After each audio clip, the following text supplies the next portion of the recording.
Hi, everyone. Welcome to the 26th Annual A.T. Wainwright Global Investment Conference. Thank you for attending. And with us today as our next company is the new CEO of Cassava Sciences. Now, their main drug, their lead asset, is simufilam, which is an oral small molecule being developed for Alzheimer's disease. Rick, just wondered if you could tell us why developing a drug for Alzheimer's disease is important. Well, first of all, Vernon, thank you for doing this interview and for inviting us this year, and much appreciated, especially given all the controversy in the company in the past. Why is it important? Well, it's a horrible disease, and we've got 6 to 7 million people in the U.S. alone, that are diagnosed with the disease, and however many more with the mild version of it on their way to it. These are big numbers, and there are drugs out there to treat it. The generics, especially like Sept, are kind of this first stage. But most of the doctors I talk to tell me the drugs really don't do very much, and if they do, the effect really isn't all that long. And recently, we've had some good news from the FDA. They've approved 2 monoclonal antibody-based drugs, which are it's progress. But these drugs, they've got really serious adverse events that go with them, and they're, the amount of improvement you get is versus a declining scale, and so it's, it's an advance, and that's good for people with the disease. But we're hoping to do better with simufilam. Yeah, the Alzheimer's Association actually projects by 2050 that we'll be spending upwards of $60 billion a year in the care of these patients alone annually, and it would be a tremendous burden not only to the healthcare system but for those who care for their loved ones, because as you know, this is a progressive disease. Now, one of the things that those other drugs and simufilam seems to do is actually change the progression of this disease. I've written some notes published on them, comparing it to one of the drugs that's used the most before the monoclonal antibodies, and the diazepam. After 6 months, just about all drugs basically stop working and the disease continues to progress, whereas simufilam has shown the potential to actually change this course. Can you talk a little bit about the science that supports simufilam's potential, though, to play a role? Yeah, well, in terms of the proof, whether it's going to provide that efficacy or not, we're going to find out pretty shortly when we have the first phase 3 readout, which will be by the end of this year. But the mechanism of action is different. Typically, we've seen for years and years, large pharmaceutical companies have been doing phase 3 trials for Alzheimer's drugs. Generally, they've gone after drugs that are targeted. They're targeting amyloid plaque and trying to remove amyloid plaque from the brain. And up until recently, those trials, consistently failed. This is a different, it's a different way of approaching the disease. So the theory behind the method of action is that amyloid beta 42 binds to the A7 receptor in the brain. And what seems to enable that binding and cause the problem in the brain is it recruits this large scaffolding protein, filament A. And when filament A gets in the picture, that's when all the phosphorylation starts to happen, down the track. And so this, what we've seen at least so far, phase 2 results, is, and this to me was, very impressive, and one of the reasons that I'm here is that in the phase 2, we started with 216 patients, and it was, there were certainly weaknesses in the trial. It was open label. Everybody knew they were getting the drug. But after 12 months, there were 216 patients. After 12 months, patients were given the option of remaining on the drug, or terminating the trial, or if they wanted to remain on the drug, the way to do it was 50% of those would be assigned to a placebo group for 6 months, and 50% would stay on the drug. And then after that additional 6 months, everybody would be back on the drug. And what was persuasive about that trial, at least to me, was that the at the end of 2 years, the mild patients in the trial showed virtually no cognition decline. I mean, that is unheard of. And, again, there are weaknesses. It's a phase 2 trial. It was open label, but nobody has seen results like that before. Mhm. Now, there are two things that also impressed me about those results. One of them, well, and they both revolve around the biomarker results. One of the things I think that supports one part of science that supports simufilam's effect is the fact that the biomarkers that were measured in the plasma samples all tended to go in the direction you wanted to go when you wanted to see improvement in the patient's condition, whether it be a rise in one marker or a decrease in one marker.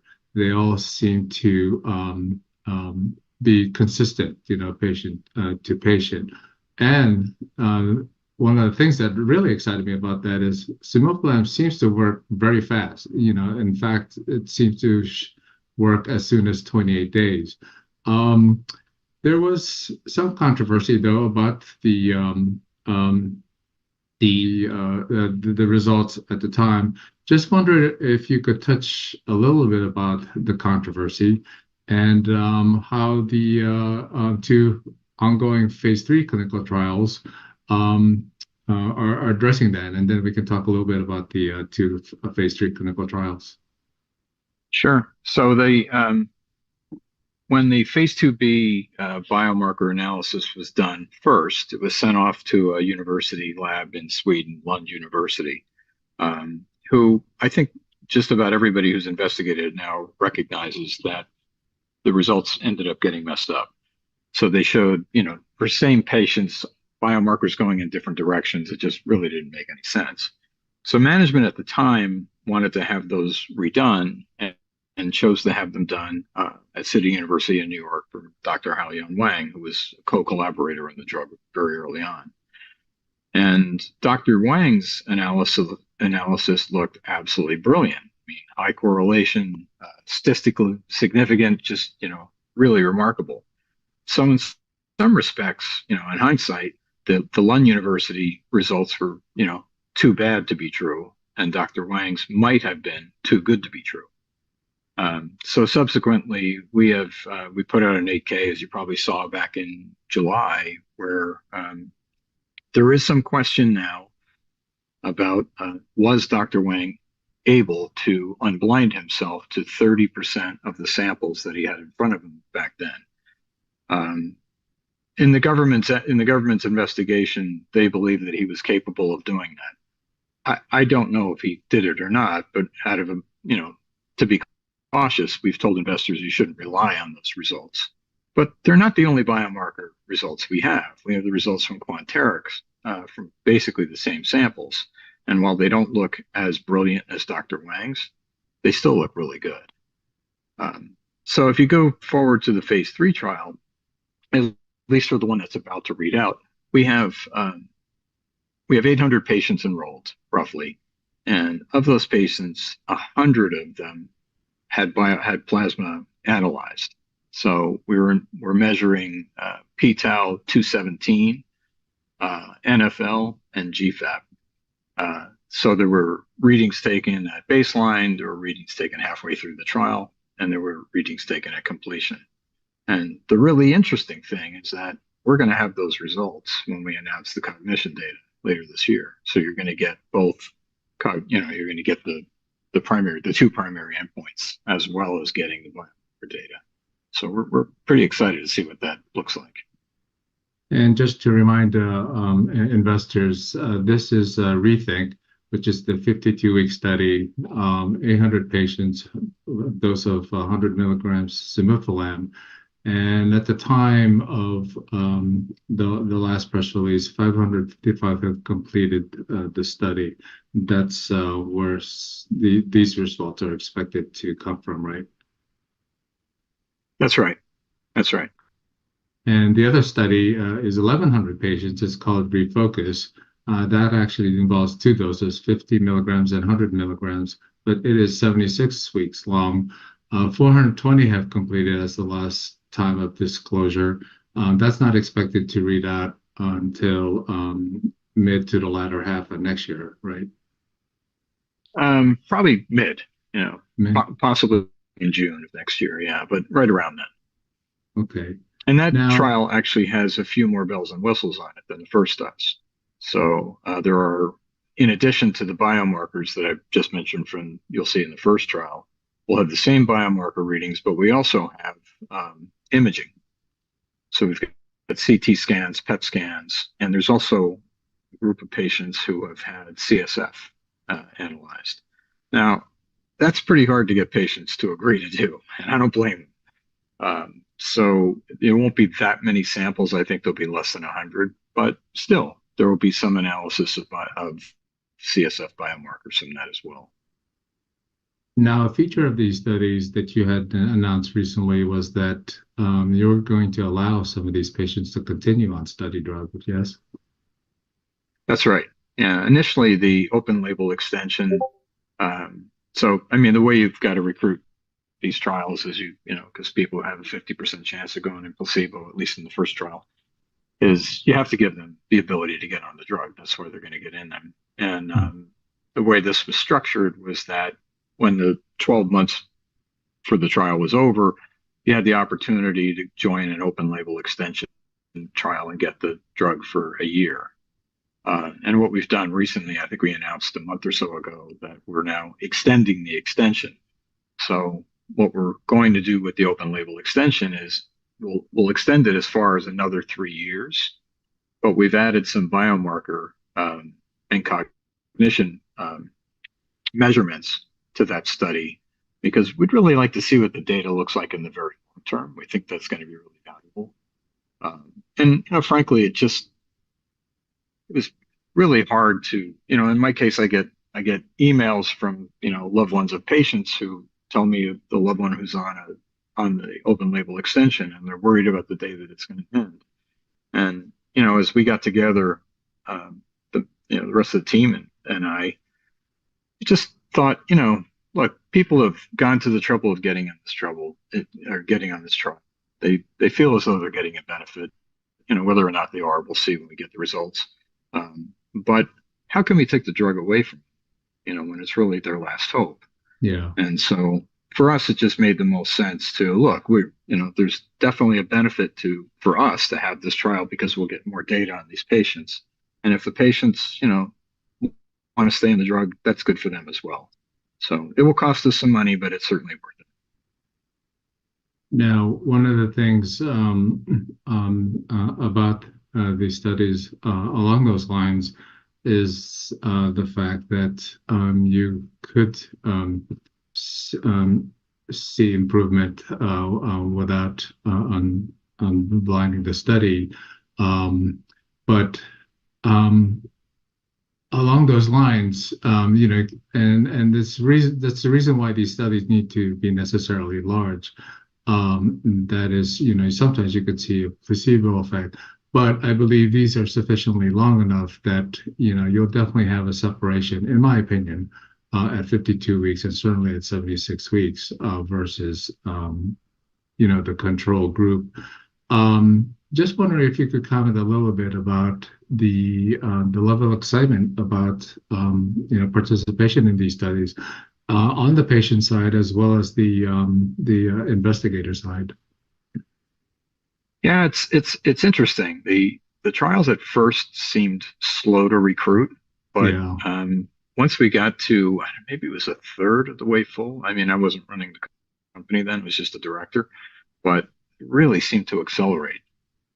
Now, I mean, you could read things into that and say, well, maybe investigators are gaining conviction, or I don't know what it was, to be fair. But we're really excited to see the data. It's again, we look at what we saw in phase 2. We look at what we've seen in biomarkers. We look at the method of action.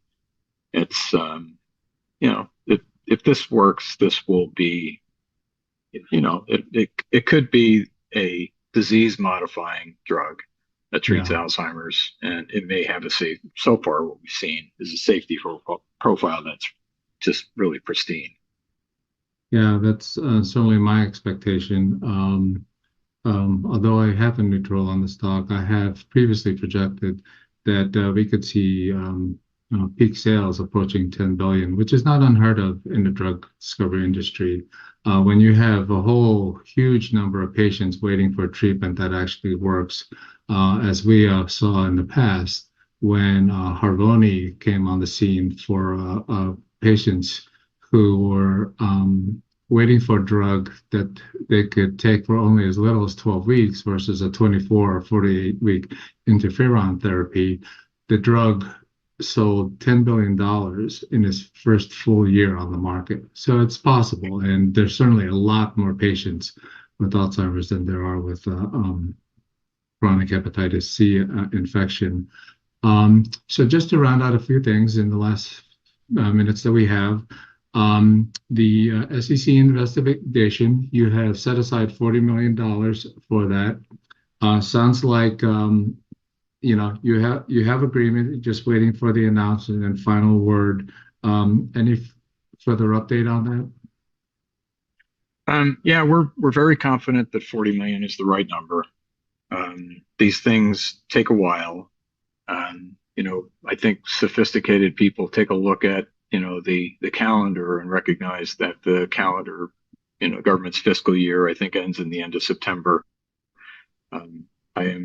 I would imagine that the commission would like to have this done by then, but I don't know if they'll have it done by then.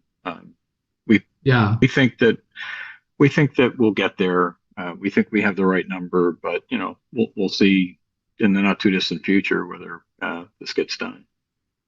Yeah, they probably don't operate on a fiscal year, but the new fiscal year for government usually starts October 1st. So I'm crossing my fingers to get it, put it behind. And just also Me too. Yeah, you go get to the finish line clean and carefree. Speaking of that, now everything that's associated with Dr. Wang is now separate from the company, yes? Yeah, yeah. And look, I've never met the man, to be fair. From what in looking at the history of the discovery, he seems to me to be an incredibly clever, inventive scientist. I really couldn't speak to him, but he certainly came up with some important, when he discovered the binding of amyloid beta 42 to the A7 receptor. I mean, that was discovered, I think, in 1999. He was doing a consulting project for Johnson and Johnson. I mean, that's pretty well accepted these days. So, a lot of bad things have been written about the guy, and he's gone through a really hard time. I feel badly for him. Again, I don't know him, but we have, as a company, we have had to move on. Dr. Wang had nothing to do with our phase 3 program. And that was all Jim Kupek, who you've met, has come in, and he's managed the phase 3. Jim's a very experienced guy.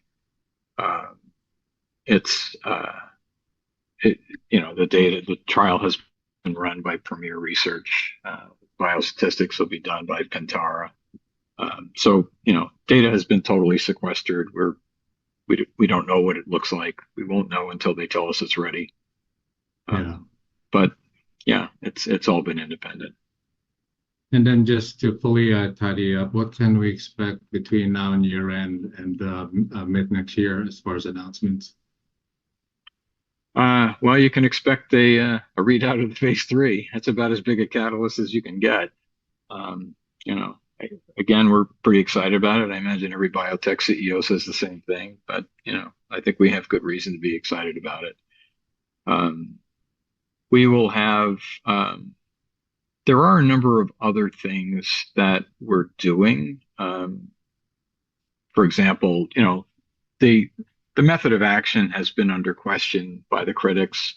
Haven't been able. They claim that the experiments that Dr. Wang did haven't been replicated. Well, they have. They've been done by other universities, and so we're going to publish more of that. But the main thing we're going to do is, and we've already started this process, is we've engaged a number of labs around the world to replicate some of the things that have been in question. And there are 7 or 8 different tests that we're having done. We intend to get that data. We won't get it until after the phase 3 is announced. But when we get it, we'll report the results, and we'll report them whether they were good or bad or indifferent. And the same is true of in the phase 2 program. There are roughly 2,000 samples, plasma samples from the patients there. And those samples were never analyzed. They're being analyzed now. There is, it may not be a perfect thing to analyze them right now because, these samples in some cases are 4 to 5 years old, but they've been stored at the right temperature. We've done an audit of some of the samples to make sure that we have good reason to believe that they'll be quality, and we'll get a result from them. So we want to see what happened to the biomarkers in the phase 2 study. That work's already begun. We will get that data. Again, we're not going to get it until after the phase 3 is reported. But, imagine if we had good biomarker data from the phase 3 trial and we were able to then show that the phase 2 looked an awful lot like it, that would be highly persuasive. Again, we don't know what we're going to get. That's why you're on the trial, but we're excited to do it. Yeah, that's a great approach to actually be blinded to them, and preserve the integrity. Yeah. Well, certainly looking forward to the readout. It'll be a big day for the company, and It will. I'm on the record for my call, as far as I think they'll be positive, for sure, and hopefully it just slides on the way to the 76 week results as also being positive, but more importantly, changing the course of progression of this disease. So. Yeah, one thing I didn't mention, and I probably should have, was in that phase 2 when the patients went into that period where half of them stayed on the drug and half went off. I actually found that really persuasive. Again, it's we're going to see in phase 3 whether that holds up. But the interesting thing is the patients that went on placebo for 6 months, they did decline, but they didn't decline very much. And to me, again, I'm not a scientist, so take this with a grain of salt. That would suggest to me that the drug might actually have disease-modifying qualities because the patients should have declined a lot faster. We'll see. Yeah, we will see. Well, Rick, I want to thank you for joining today for a fireside chat on Cassava Sciences. Hopefully, investors got the insight that they needed to make an investment in Cassava. I think we really learned a lot about what to expect and the status of any controversy that may be still holding investors back as far as investing in Cassava. So we want to thank you. We want to thank investors for attending the A2A Global Investment Conference, and hopefully see an opportunity in Cassava Sciences. Thank you. That's great. Well, thank you again for having me, and just stay tuned.